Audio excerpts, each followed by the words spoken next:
All right. Hello everyone. सबसे पहले तो आप लोग जो भी ज्वाइन किए हैं, कृतिका, मेरी आवाज आ रही है clear? Yes, your voice is clear. Okay. सबसे पहले तो जो लोग आप लोग ज्वाइन किए हैं, thank you so much for joining our class.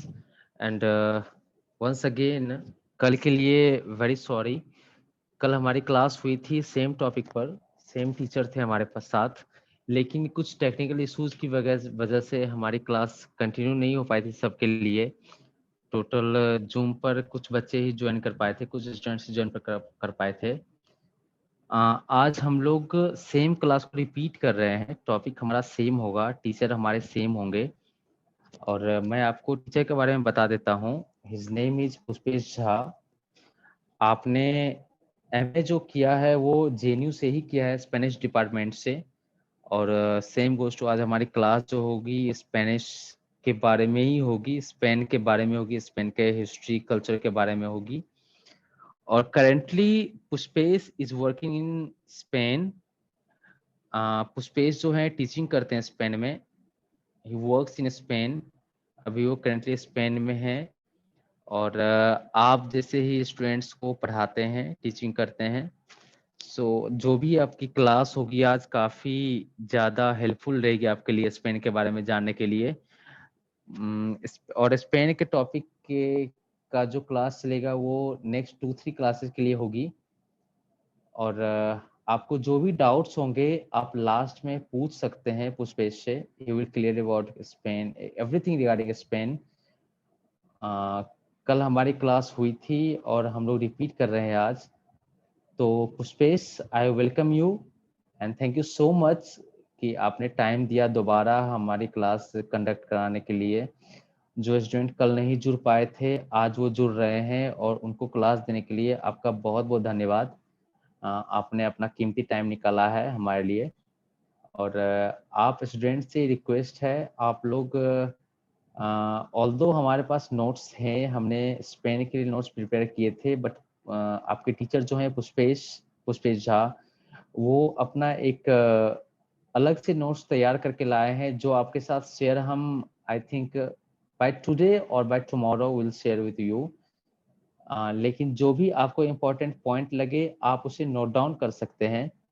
आप पूछ सकते हैं, चैट बॉक्स में आप अपना क्वेश्चन लिख सकते हैं और आपको आंसर दे दिया जाएगा लास्ट में। तो जो भी डाउट्स आपके होंगे आप बिल्कुल पुष्पेश अपना कॉन्टैक्ट दे देगा, या आप मुझे मैसेज कर सकते हैं, विकास को मैसेज कर सकते हैं, आप अपना डाउट पूछ सकते हैं। So Pushpesh, let's not waste much time, it's already 3:37। I welcome you and I thank all the students who have joined today. So let's go ahead by not wasting much time. Pushpesh, take your stage. Thank you. मेरी आवाज आ रही है भैया? मैं देख रहा हूँ मेरी आवाज आ रही है? हाँ Pushpesh, you are visible. Okay. Thank you so much, Gaurav bhaiya, and good morning everybody. Buenos dias, chicos.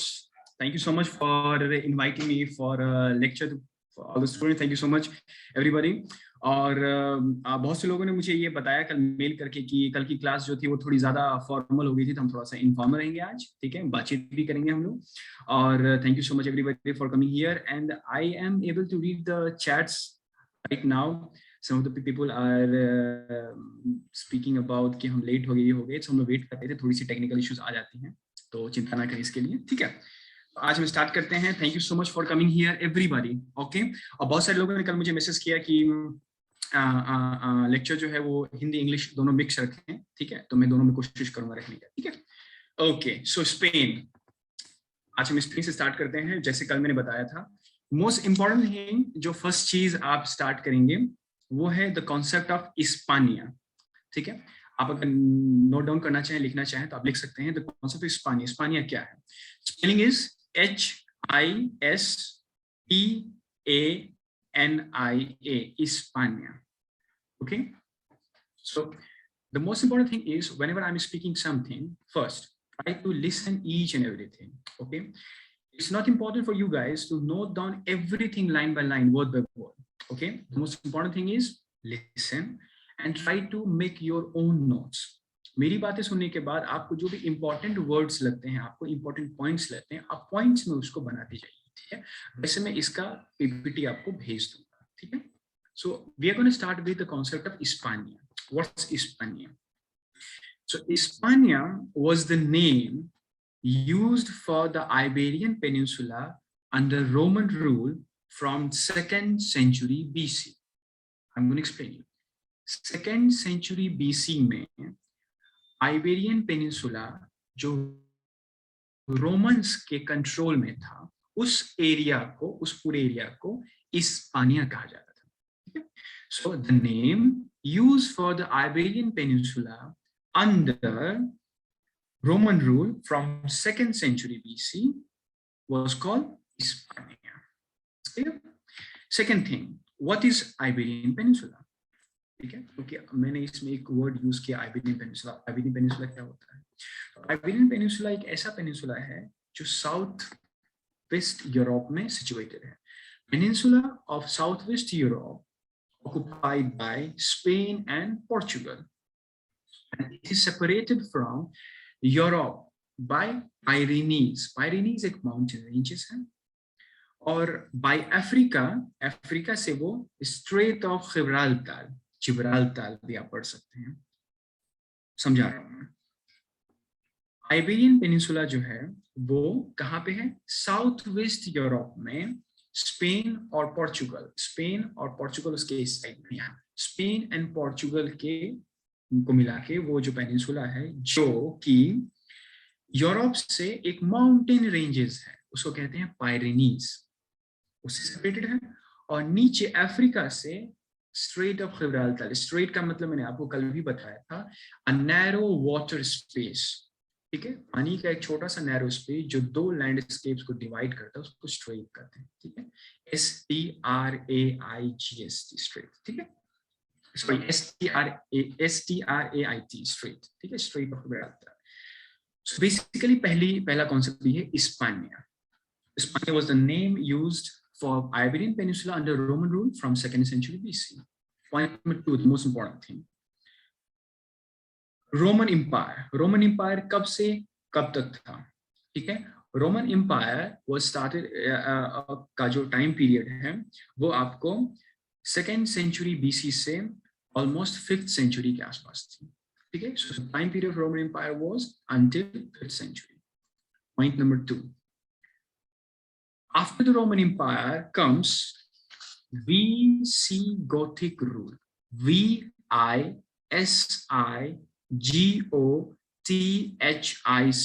Visigothic rule. What was Visigothic rule? Visigothic या Gothic tribes तो थे, वो जर्मन ट्राइब्स थे जो आइबेरियन पेनिनसुला में आए और उन्होंने आइबेरियन पेनिनसुला को कैप्चर कर लिया, ठीक है? इसका टाइम पीरियड है 5th century till 8th century. That's it. इससे ज्यादा हमें नहीं जानना है. पहला, हिस्पानिया क्या है? लैंडस्केप आइबेरियन पेनिनसुला जो रोमन्स के अंडर था 2nd century BC से 5th century तक, उसको हिस्पानिया कहा जाता था.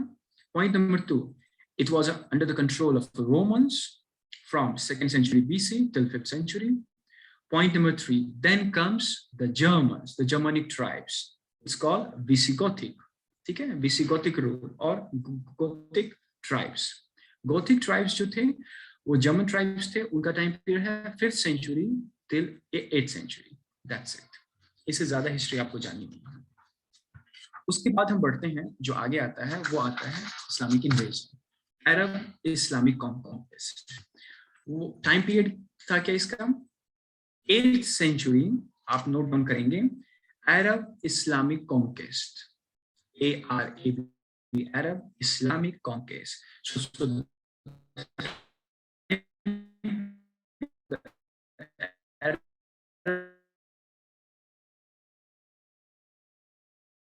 most important thing, because the exam is an objective exam, so the most important thing for you guys to understand is try to remember the dates, name of the kings and the queens, the famous personalities, the time period of the kings and the queens. All the things are very important. Okay, and reasons for everything. जैसे कल मैंने आपको बताया था, आप एक कहानी की तरह सीरीज में इसको याद करें, ठीक है। ये वीडियो रिकॉर्डेड होगा, तो आपको सर भेज देंगे, और आप इसको दोबारा भी सुनेंगे तो कहानी की तरह आपके दिमाग में वो चलती चली जाएगी और आपको याद रहेगी, ठीक है। सो इस्लामिक कॉन्क्वेस्ट जो स्टार्ट हुआ किस साल में स्टार्ट हुआ? 710 AD। नेक्स्ट टॉपिक आप एरो करके या स्टार मार्क करके आप पॉइंट में आप लिखते जाएंगे, ठीक है। Islamic conquest started in 710 AD। 711 में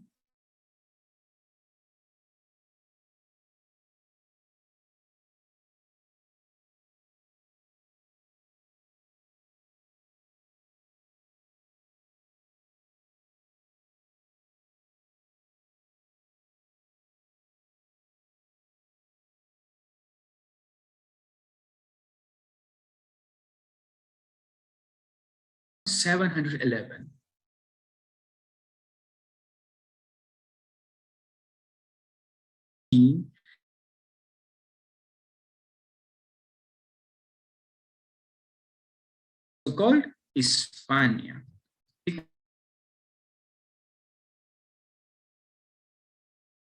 आने के बाद अब अरब्स आए, 711 में आते हैं, 718 तक, मात्र 7 to 8 years में ये लोग पूरे के पूरे एरिया को कवर कर लेते हैं। इससे ज्यादा आपको यहाँ जाना नहीं है। Now, moving away, one of the most important point is the medieval period। उसके बाद का जो एक समय हुआ वो medieval period में कहाँ से कहाँ तक आ जाएगा? 711, 718 से 711 या 18 से आप स्टार्ट कर सकते हैं till 1492, ठीक है, 1492। ये जो 781 साल था, ये इसको आप मिडिल मेडाइवल स्पेन मान सकते हैं, ठीक है। So medieval Spain was the scene of almost constant warfare. There was constant conflict, warfare between the Muslims and the Christians. That's it.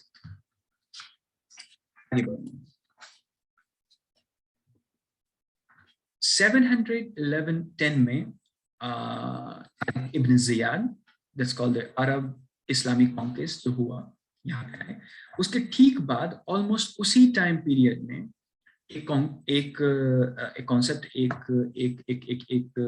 Spanish people के द्वारा, स्पेनिश लोगों के द्वारा स्टार्ट होती है। उसको कहते हैं रेकॉन्क्वेस्ट। स्पेनिश में उसको बोलते हैं ला रेकॉन्किस्टा, ठीक है। Reconquest, what is the meaning of reconquest? To conquest means to conquer, to capture something, and reconquest mean दोबारा से उस पे जाके आधिपत्य करना, अधिकार जमाना, ठीक है। To recapture, to reconquer again, that's called Reconquista. So the concept of reconquista is one of the most important concepts in the history of Spain. Almost the concept of reconquista started in the same time, 711, 712, almost something, and it ended till 1492, the fall of Granada, जो हम बाद में बात करेंगे, ठीक है। जो last मुस्लिम ruler थे स्पेन में, वो कहाँ पे थे? ग्रेनाडा में थे, और 1492 में उन्होंने वहां से मतलब वहां उन्होंने लास्ट मुस्लिम लीडर का वहां पे पतन हुआ, और उसके बाद वापस से स्पेनियार्ड्स एंड ने स्पेन पर अपना कब्जा कर लिया। So the time period of Reconquista जो है वो अगर आप देखेंगे मोर और लेस, तो सेम टाइम पीरियड रखेंगे आप, 711 to 1492, ठीक है। अरब इन्वेजन आपने देखा, अरब इन्वेजन के बाद नेक्स्ट पॉइंट आएगा reconquest. Time period 711 to 1492. How many years? Almost 781 years. तो रिकॉन्क्वेस्ट का जो टाइम पीरियड था, the time period was from 711 to 1492, and complete almost year was 781 years almost, ठीक है। लास्ट जो एम्पायर था, जो मुस्लिम रूल्ड एम्पायर था, उसका नाम था ग्रेनाडा, और उसके जो किंग थे, किंगडम था, उसका नाम था नासरिद किंगडम, NASRID। सब प्रेजेंटेशन में होगा, फिर भी आप नोट डाउन कर सकते हैं पॉइंट्स में, ठीक है। Nasrid, NASRID, Nasrid kingdom, and it was the last kingdom जो कि खत्म हुआ 1492 में। इससे ज्यादा आपको जानने की जरूरत नहीं है। 1492 के बाद 15th सेंचुरी में बहुत सारे सेपरेट चीजें वहां पे होनी शुरू होती हैं। अब वहां से कहानी, मेन कहानी जो है यहाँ से स्टार्ट होती है। So 15th century, after the fall of the Islamic Empire in Spain and the Reyes Católicos, यानी कि Catholic kings who overpowered, who took control over the Spain once again after the Reconquista, the reconquest which completed in 1492, there were so many separate kingdoms in Spain. ठीक है, इतना आपको लिखने की जरूरत नहीं है। रिकॉन्किस्टा का टाइम पीरियड आपने लिखा, उसके नीचे आप डालिए 15th century, एरो डालिए separate kingdoms, many separate kingdoms. इतने थे, आपको नहीं जानना है। Most important kingdoms were first kingdom of Castile, Castile, ठीक है, CASTILE, जो कि ऑक्युपाई करा था northern and central part of Iberian peninsula. ठीक है, सो in 15th century, after the completion of Reconquista, the Reconquest, there were separate kingdoms in Spain. Three of the most important kingdoms were first Kingdom of Castile, CASTILE, which used to control northern and central part of Iberian Peninsula. Kingdom number 2, Kingdom of Aragon, ARAGON,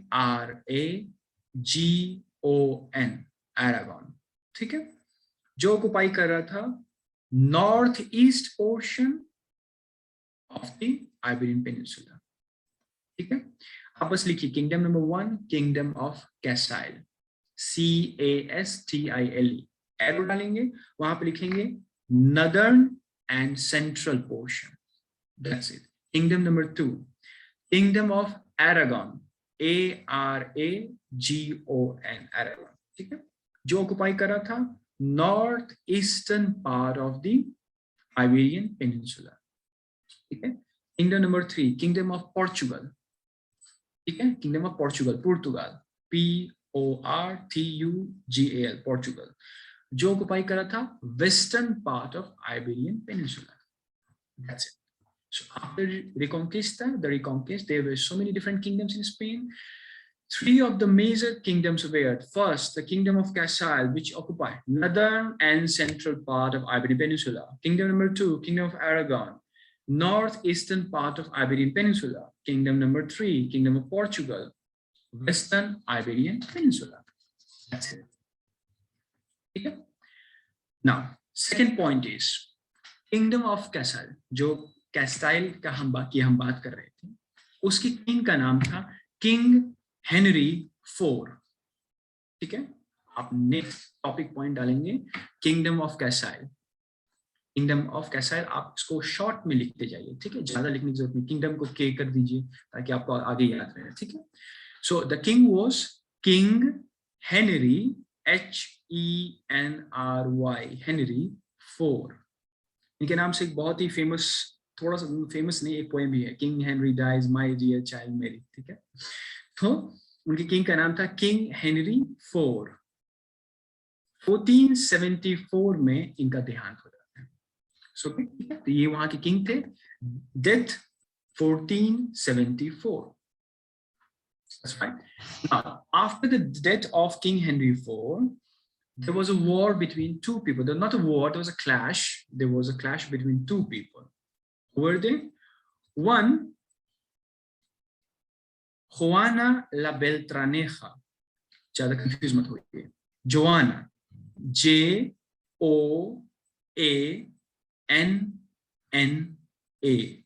Joanna, बस आपको इतना ही लिखना है। ठीक है, Joanna, ये इस kingdom के लिए अपना उत्तराधिकार घोषित कर रही थी।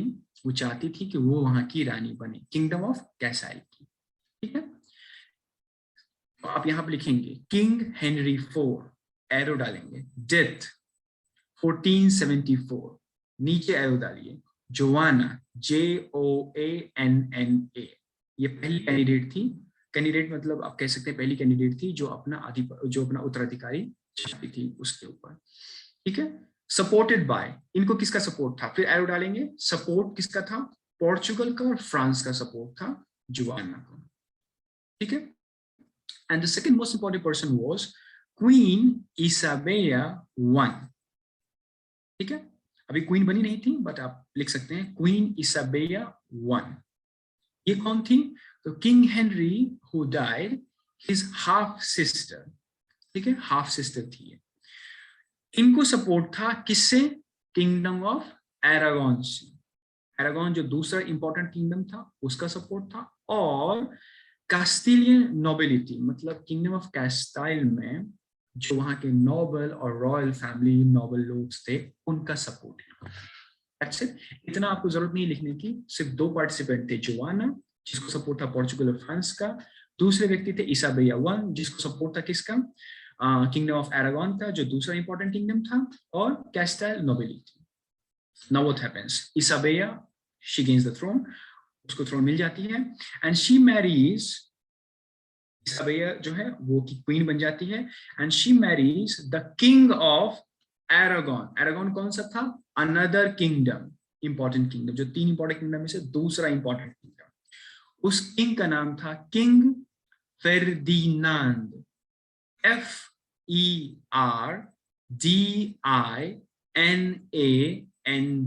किंग फेर्डिनांड टू, ठीक है। Queen Isabella, she becomes the queen of Kingdom of Castile. She marries with the king of another important kingdom, Kingdom of Aragon, and the name of the king was King Ferdinand II.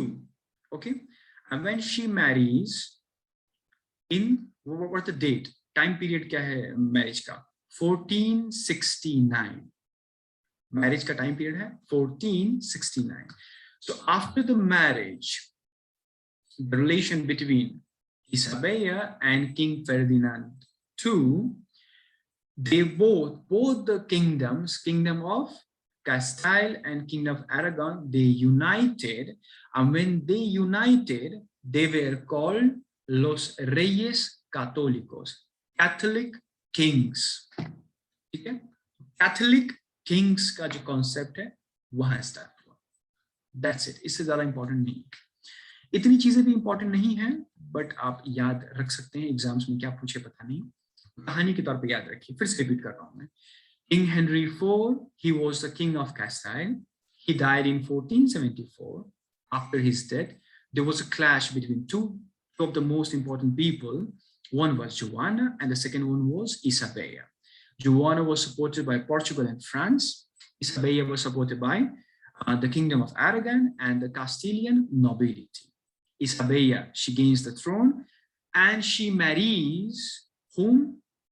She marries, देखिए यहाँ मैं word use कर रहा हूँ marries, married नहीं use कर रहा हूँ। क्यों यूज कर रहा हूँ, कभी इंग्लिश के बारे में पढ़ाई करेंगे तो हम लोग बात करेंगे, ठीक है। तो she marries King Ferdinand II, who was the king of Aragon, right? And after the marriage between the Queen Isabella, who was the queen of Castile, and the King Ferdinand II, there was a relation between the two kingdoms that was established, and that relation was established, and the marriage was in 1469, and that relation was called, after that relationship, after the unification of two of the kingdoms, it was called Los Reyes Católicos, Catholic Kings. That's it. यहाँ पे ये खत्म हो जाता है। आगे बढ़ते हैं,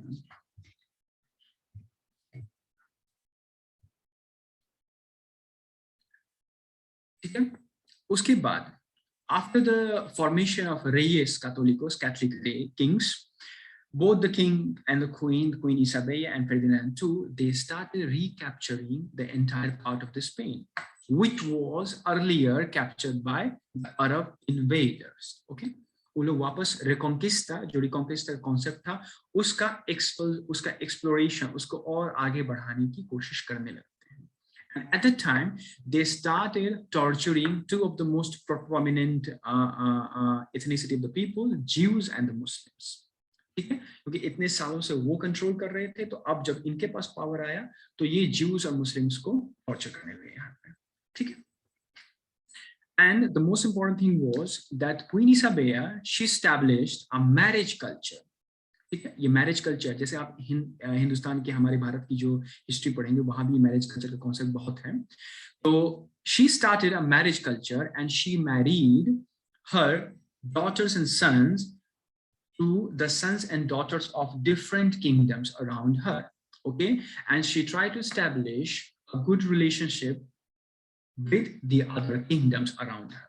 Okay, और इसकी वजह से उनका रिलेशन बहुत अच्छा हो जाता है और एक बहुत अच्छा रिलेशन एस्टैब्लिश कर पाती है. ठीक है, किन की शादी किन से होती है ये मुझे नहीं लगता एग्जाम में पूछा जाएगा, बट अगर आप चाहते हैं तो मैं बोल दूंगा. ठीक है, और मैं प्रेजेंटेशन में डाल दूंगा. I don't think it's important. ठीक है, तो हम आगे बढ़ते हैं.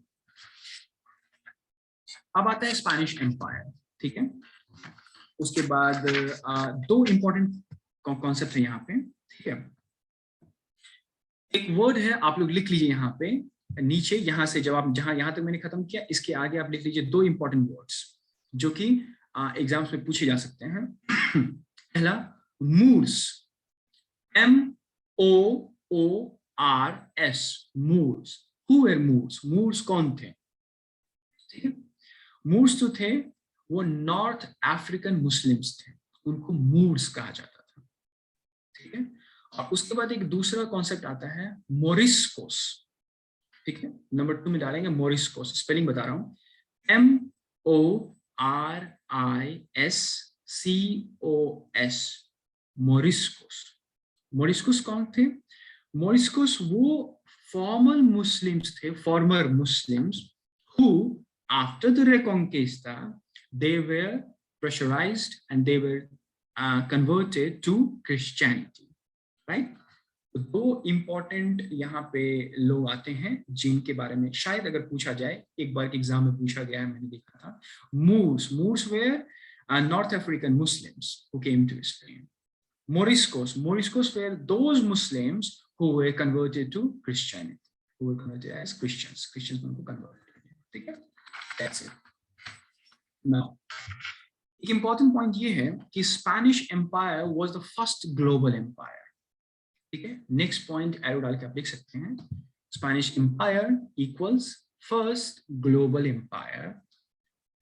एंड नीचे आप ये भी लिख सकते हैं one of the largest empires in the world history. World history में सबसे बड़ा एम्पायर्स में से एक एम्पायर स्पेनिश एम्पायर है.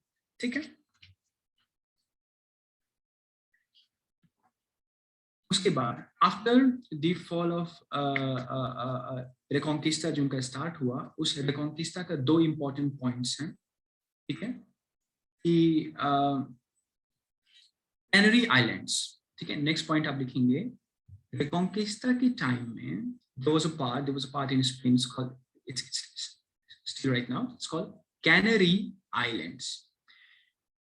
They tried to reconquer Canary Island. They started in 1312 and 1402. Okay, Canary Islands, arrow, reconquest, arrow, started in 1312 and 1402. नीचे में completed 1495. Okay, so kingdoms के बनने के बाद जो मैंने कहा उन्होंने वापस एक्सपैंड करना शुरू किया अपने रिकॉन्क्वेस्ट को, तो उसी एक्सपेंशन का एक पार्ट था. The part of one of their expansions was the reconquest of Canary Islands, which started in 1312 and 1402 and ended in 1495. Next point is in 15th and 16th century, the trade, the international relations, the economy, everything of Spain started flourishing. बहुत अच्छा, बेहतर. अब हम आते हैं यहाँ पे concept. अगला वर्ड है जो मैं अपने पीपीटी में भी डालूंगा, बट आप लिख लीजिए. दो इंपॉर्टेंट टर्म्स हैं यहाँ, जैसे मैंने मूर्स और मोरिस्कोस आपको बताया. In the same way there are two important points right now, which is called Habsburg. पहला है आपको Habsburg और दूसरा है आपको Bourbons. फिर से रिपीट कर रहा हूँ, नीचे जाएंगे, एरो देंगे, Habsburg, HABSBURGS, that's called Habsburgs. Now who were the Habsburg? Habsburg थे कौन? हैब्सबर्ग तो थे, वो थे, आप हैब्सबर्ग लिखने के बाद एरो डालेंगे, वहां लिखेंगे royal house of Spain. The entire royal house and the royal family, the nobility, the noblemen, the noble people of Spain, they were called Habsburg. जिनके जिसमें किंग चार्ल्स, किंग फिलिप, ये सारे लोग आते हैं. इनके कंट्रोल में जो स्पेन रहा उसको कहा जाता है किंगडम अंडर हैब्सबर्ग्स. ठीक है, इसलिए पहले मैं कहता आपसे कि किंगडम अंडर हैब्सबर्ग, तो आप पूछते हैब्सबर्ग क्या होता है. तो हैब्सबर्ग का मतलब है कि स्पेनिश का जो रॉयल हाउस था, रॉयल हाउस इन स्पेन, उसको कहते हैं Habsburg. And the time period in which Spain was in control of them, it was called Spain under control of Habsburg, which was almost in 16th century. ठीक है. Now, next point लिखेंगे King Charles I, CHARLES, Charles I. He was the king. और 16th and 17th century में वो Iberian peninsula पे और बाकी के चीजों पे अपनी पावर और अपना स्ट्रेंथ जो है वो आगे बढ़ाते जा रहे थे. And the entire power and the kingdom of Habsburg, kingdom under the great Habsburg, flourished the most in 16th and century. And the first of the kings were Charles I. Charles I राजा थे. Kingdom of under kingdom Habsburg, royal family का जो support था जिनके पास, royal family का जो के जो व्यक्ति थे. और 16th से 17th सेंचुरी में उनके टाइम पीरियड में और उनके टाइम पीरियड के बाद जो बाकी किंग्स आ गए, स्पेन का जो रिकॉन्क्वेस्ट था और उनकी इकोनॉमी, उनका पावर काफी फ्लोरिश करता चला, काफी अच्छा होता चला. अब हम आते हैं यहाँ पे एक कॉन्सेप्ट है The Golden Age, Siglo de los Oros, Spanish में उसको बोलते हैं. ठीक है. नेक्स्ट आप आएंगे, जब मैंने हैब्सबर्ग के बारे में बताया, हैब्सबर्ग के बताने के बाद आप नीचे लिखेंगे नेक्स्ट टॉपिक गोल्डन एज. ठीक है, GOLDEN, गोल्डन एज. अब इसका गोल्डन एज जो है, गोल्डन एज का जो टाइम पीरियड है स्पेन में, वो अराउंड स्टार्ट होता है 1492 से 1659. Okay, so the time period of golden age was from around 1492 to 1659, जिसको कहा जाता है siglo de los oros. Oro मतलब gold. ठीक है. Now the most important thing, what happened in 1492? 1492 में क्या हुआ? कोलंबस. ठीक है. तो 1492 में कोलंबस ने अपना वॉयज, अपना जो ये स्टार्ट किया, he started his voyage in 1492 and the date was 3rd August 1492 at the time of golden period, right? Almost the start of golden period in Spain, right? So Columbus started his voyage. And why he started his voyage? Four more important things. Most of the important things were, first, to occupy land. तो आप वही लिखेंगे सीधा golden age time period, arrow डाल के 1492 to 1659. ठीक है.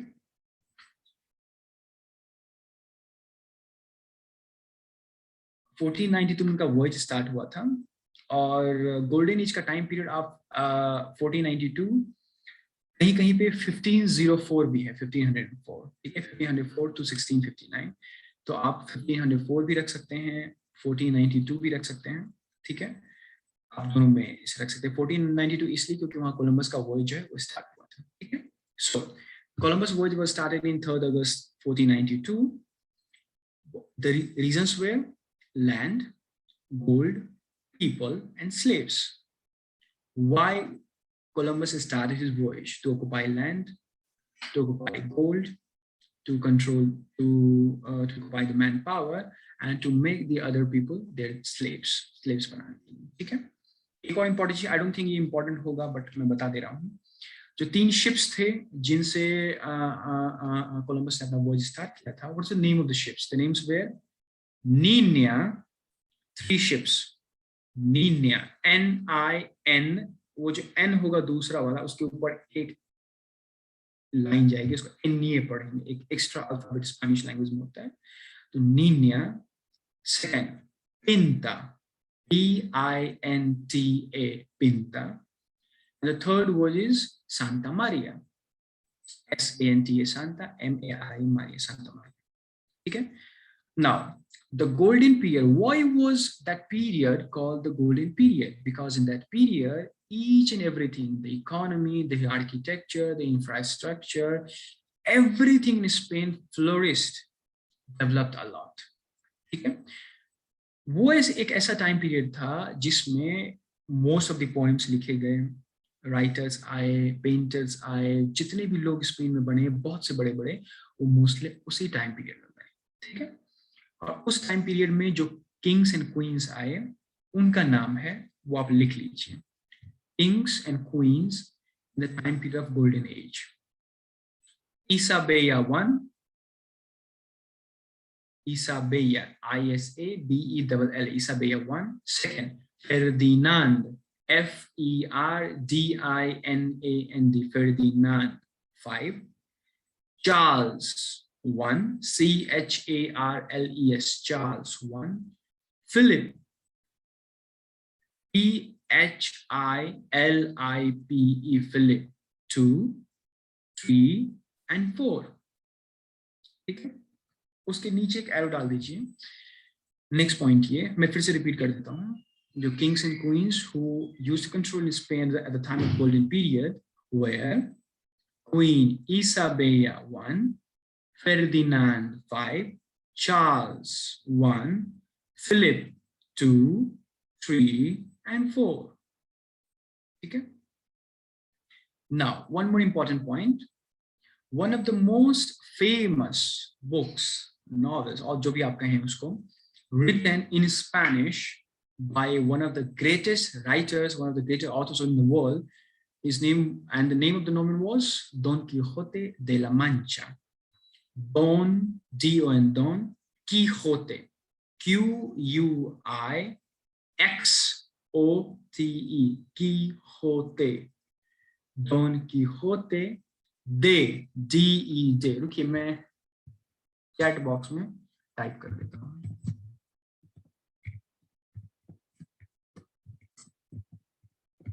मैंने चैट बॉक्स में आपको लिख दिया, डॉन कीहोते दे ला मांचा, ये एक बुक का नाम है, सीरीज है, और इसके इनके जो राइटर थे उनका नाम था मिगेल दे सेरवांतेस, वो भी मैं लिख देता हूँ।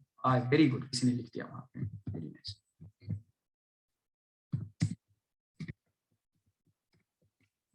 जब आप सभी लोग जब स्पेनिश में आ जाएंगे या किसी भी लैंग्वेज में आएंगे तो इनको पढ़िएगा जरूर, बहुत ही अच्छी किताब है। तो one of the most important books written by one of the most famous and successful authors in the types of Spain, Miguel de Cervantes, and the book was Don Quixote de la Mancha. It was also written at the time period of Golden Age. Golden Age time period नहीं लिखी। अब आते हैं हम kingdom under Habsburg. Habsburg की बात मैंने बताई, हैब्सबर्ग के अंडर जो स्पेन था, हैब्सबर्ग कौन थे? Royal house of Spain.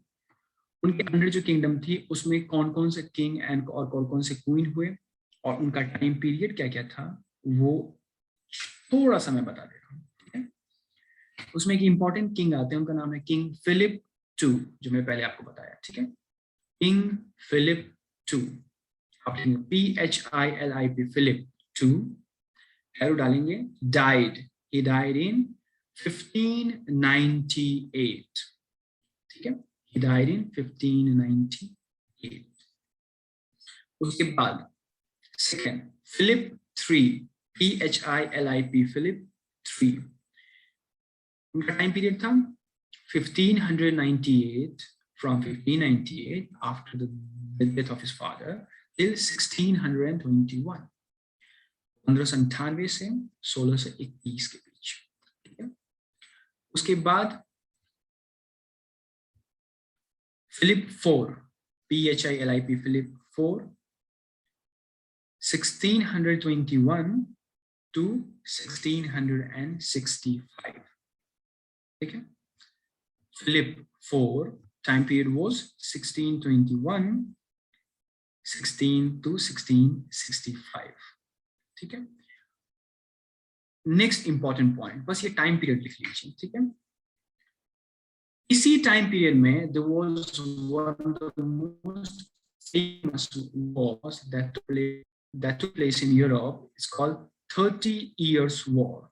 Next point लिखिए, यूरोपियन EU, हाँ जी हाँ जी, किन्होंने लिखा है वहां पे 65 तक, बिल्कुल 1665 था, और 65 में फिलिप IV ने रिजाइन कर दिया था, छोड़ दिया था, उसके रीजन जानने की जरूरत नहीं है। Next point is European 30 Years War.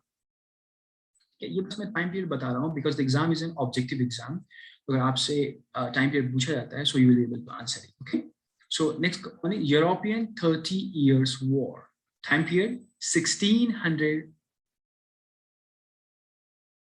किसी ने चैट बॉक्स में लिखा है फिलिप III का है 1598 to 1621, ठीक है, 1598 to 1621 फिलिप III का, ठीक है। Next one is European 30 Years War. European 30 Years War was fought, time period was 1616 to 1648. Muy bien, very good, बहुत ही अच्छा कि नहीं लिखा है। 1616 from 1616 to 1648. And it was that took place in Central Europe. And it was one of the most bloodiest wars of the Europe. ठीक है, that's it. इससे ज्यादा हमें जानने की जरूरत नहीं है, ठीक है। तो हम लोग अभी तक पढ़ रहे थे, we were studying about Iberian Peninsula, that's called Hispania, under the control of Habsburg. Now we're going to move upon Hispania, that is Iberian Peninsula, Hispania, under the control of Bourbons. वो biscuit वाला bourbon नहीं समझिएगा, ठीक है, Bourbons, BOURBONS, Bourbons, ठीक है, BOURBONS, Bourbons. What was the time period of the Bourbons? Bourbons का जो टाइम पीरियड था वो क्या था, आप नीचे लिख देंगे 1715 to 1808, ठीक है, 1715 से 1808 तक। So Bourbons, BOURBONS, Bourbons, Spain under the control of Bourbons. Time period was 1715 till 1808. Who were Bourbons? Bourbons का मतलब क्या होता है यहाँ पे, ठीक है, Bourbons, ठीक है, Bourbons का टाइम पीरियड था 1715 till 1808, ठीक है। Who were Bourbons? Bourbons were the French originated European dynasty. बिल्कुल, बहुत सही, वो एम्पायर जिनका ओरिजिन फ्रांस से हुआ उनको कहा गया बर्बन्स, जिन्होंने स्पेन पे रूल की, हुकूमत की, ठीक है। Habsburg, who originated from the royal family of Spain, very good, very nice. And second, Bourbons originated from France, that's why they're called Bourbons. Now इसका रीजन क्या है, so अब लेंगे Charles II, the king of the Spain, his name was Charles II. He died in 1700. After his death, he had no sons and daughters, so he was looking for a heir. उत्तराधिकार के लिए वो उसके बाद तलाश शुरू हुई। और बर्बन्स जो थे वो फ्रेंच ऑरिजिन के पीपल थे, मैं समझा रहा हूँ आपको, ठीक है। Charles II, he was the king of the Spain. He died in 1700. After his death, because he had no sons and daughters, so Hispania was looking for an heir. Okay, so his great nephew, उनके जो great nephew थे, उनका नाम था Felipe de Anjou. आप इसको आप थोड़ा सा ये करेंगे, उसको फिलिपे आप लिख दीजिए, PHILITPE, ठीक है। जो भी ये नहीं लिख पा रहे हैं, संडे को यानी कि कल तक आपको पीपीटी मिल जाएगा, इसमें सारी चीजें इंक्लूडेड होंगी, ठीक है, आपको चिंता करने की जरूरत नहीं है। तो उनके जो नेफ्यू थे वो थे फिलिपे डी अंजो, फ्रेंच में उसको अंजो पढ़ेंगे, ANJOU, अंजो, ठीक है। उन्हें स्पेन का अधिकार दिया गया, वो स्पेन की गद्दी पर बैठे, इसलिए उनके पास से जो रूल स्टार्ट हुआ उसको कहा गया Spain under the Bourbons who originated from France. And who was the person? Felipe de Anjou, who was the great nephew of King Charles II of Spain, who died in 1700. Simple. उसके बाद वहां पे बहुत सारे Kings आते चले गए। King Philip ने गवर्नमेंट को बहुत स्ट्रेंथन किया। He tried to do strengthen the government, strengthen the economy, and he started doing so many development works, ठीक है। The economy was improved. सब चीजें एग्जाम में नहीं पूछेंगे, बस मैं आपको बता रहा हूँ, ठीक है। इकोनॉमी इंप्रूव हुई और चीजें बहुत अच्छी हुई। Now we move on. The next topic. Next topic is next topic. Yes, exactly. The reason of 30 years war मैं बता रहा हूँ आपको, ठीक है।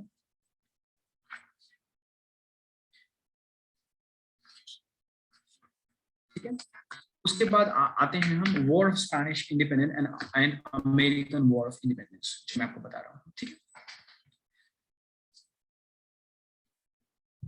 Late 18th century, when Spain was ruled by the Bourbons used to rule France also. The Bourbons used to rule Spain. They simultaneously, at the same time, they had a control over France. They were governing France. They were ruling France also, not governing the ruling the France also. Okay. Suddenly, in that time period, France में एक बहुत important चीज होती है, French Revolution. French Revolution के बाद, after the French Revolution, one of the most important and one of the major outcomes of the French Revolution was that the French Revolution overthrew the Bourbons from France. ठीक है, Bourbons को France से उखाड़ फेंका और France में एक नए लोगों का कंट्रोल आ जाता है, and suddenly there was a clash between Spain and the France that started. ठीक है, फ्रेंच रिवॉल्यूशन के कारण फ्रांस में जो बर्बन्स का कंट्रोल है वो खत्म हो जाता है, आर्मी और बाकी के लोग कंट्रोल करने लगते हैं। अभी हम आएंगे नेपोलियन बोनापार्ट पे, ठीक है, we're going to talk about Napoleon Bonaparte. इसकी वजह से स्पेन को ये थ्रेट हो जाता है, Spain has a threat that because after the French Revolution, the Bourbons, who were also ruling Spain, the Bourbons have been overthrown from France. So Spain has a threat that all those people who overthrew Bourbons from France, they're going to attack Spain also, और वो उस पे भी अपना control कर लेंगे, ठीक है।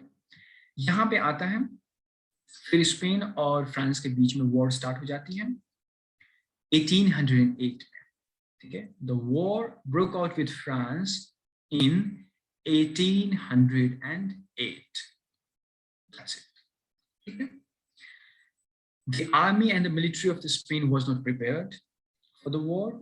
The machinery and the equipment, they lacked all those things and they could not survive in the war. Who was France की जो मिलिट्री थी, फ्रांस की जो आर्मी थी, उसको लीड कौन कर रहे थे? Napoleon Bonaparte. ओके, तो नेपोलियन बोनापार्ट आते हैं स्पेन में। स्पेन और फ्रांस के बीच में एक बैटल होता है जिसको कहा जाता है battle of Trafalgar, TRAFALGAR, that's called battle of Trafalgar. कब होता है? 1805 में, ठीक है। स्पेन की जो आर्मी होती है वो हार जाती है, बर्बन्स किंग जो है वो लूज करने लगते हैं, और 1808 में, इन 1808 the military of France and France under the leadership of Napoleon Bonaparte comes to Spain, take over the entire Spain, depose King Ferdinand VII, उस वक्त वहां के किंग थे, उनको हटा दिया जाता है, और 20th July 1808, 20 जुलाई 1808 को Napoleon Bonaparte hands over the control of Spain to his brother, whose name was Joseph Bonaparte. Simple. Bourbons कौन थे? I'm going to repeat again. Who were the Bourbons? Bourbons were the people who were used to control Spain, who originated from France. After the French Revolution, the Bourbons were overthrown from France, from the control, and they lost control in France. Because they were governing, where they were ruling, they had control over Spain also. Spain had a threat that Bourbons going to attack in Spain, that those who attacked Bourbons in France, they're going to attack Spain also. ठीक है? दोनों के बीच में war होता है. एक कब स्टार्ट होता है? 1808 में फ्रांस के बीच में वॉर होती है. और एक मोस्ट इंपॉर्टेंट वॉर होता है बैटल ऑफ ट्राफालगर, जो उससे थोड़ा पहले होता है 1805 में. बस नोट डाउन कर लीजिएगा आप, उसको लिख लीजिएगा, battle of Trafalgar, Franco Spanish war, France और स्पेन के बीच में 1805. दूसरा वॉर होता है जो स्टार्ट होता है वो 1808 में स्टार्ट होता है. और 20 जुलाई 1808 को नेपोलियन बोनापार्ट जो है स्पेन को अपने भाई जोसेफ बोनापार्ट को हैंड ओवर कर देते हैं. और किंग जो था, जो स्पेन के किंग हुआ करते थे, फेर्डिनांड 7, वहां से भाग जाते हैं. Now what happens? Suddenly the Spain was taken over, the Spain was controlled by Napoleon, the power of Napoleon. ठीक है? जोसेफ बोनापार्ट के द्वारा. और किंग फेर्डिनांड 7 को वहां से भगा दिया जाता है, वो वहां से भाग जाते हैं. So the common people of Spain, they started revolting, they started uniting against the power of Bourbons, right? That is Joseph Bonaparte in the leadership of Napoleon Bonaparte, right? And they started making juntas. Juntas मतलब unions. ठीक है? ये सब चीज आपको लिखने की जरूरत नहीं है, आप सीरीज याद रखिएगा कि वॉर्स के डेट्स ज्यादा इंपॉर्टेंट हैं. ठीक है? Ferdinand 7, after the attack, after the control, on 20 July 1808, when Joseph Bonaparte was handed over the control of Spain, Ferdinand 7 flees away, भाग जाते हैं, and the common people of Spain, they started making unions, they started revolting against the power of Bourbons in favor of King Ferdinand 7, and they wanted King Ferdinand 7 to return back to the throne again. ठीक है? Story खत्म यहाँ पे.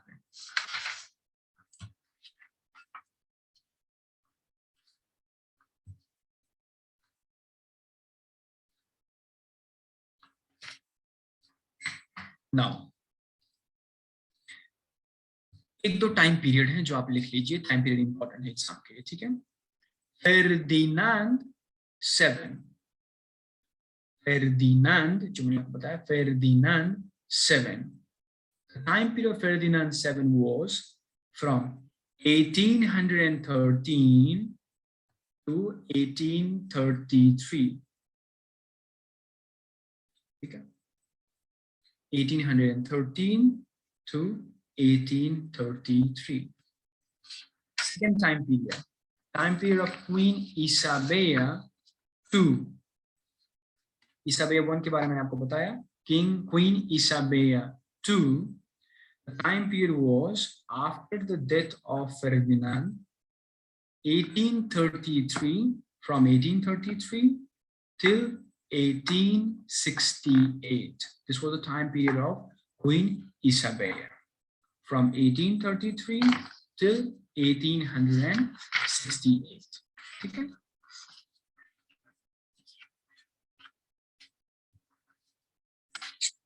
अब हम आते हैं वापस आने पीडीएफ.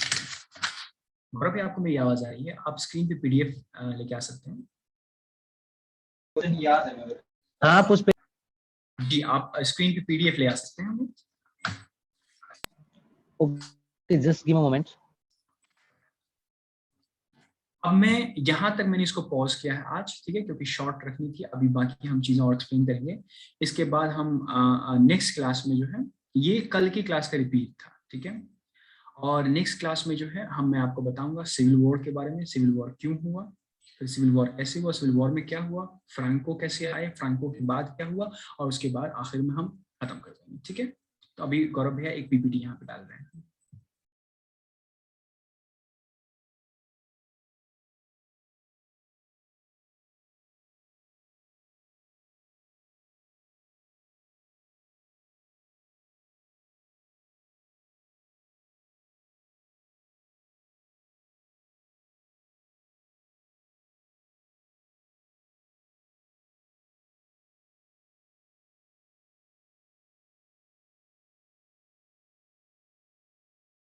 पुष्पेश, हाँ भैया, आज जो तुमने शेयर किया था नोट्स, उसको शेयर करना है ना? एक बार पहले वो शेयर कर दीजिए, हाँ जी, एक बार वो शेयर कर दीजिए, और उसके बाद जो कल आपने जो भेजा था वो शेयर करिएगा, जो पहला वाला था, जो उसमें रीजंस दिए गए हैं, तो वो हम उसमें भी थोड़ा सा एक्सप्लेन करेंगे, ठीक है जी, मैंने जो भेजा था वो पहले share sure. Okay, just give me a moment Pushpesh. Okay.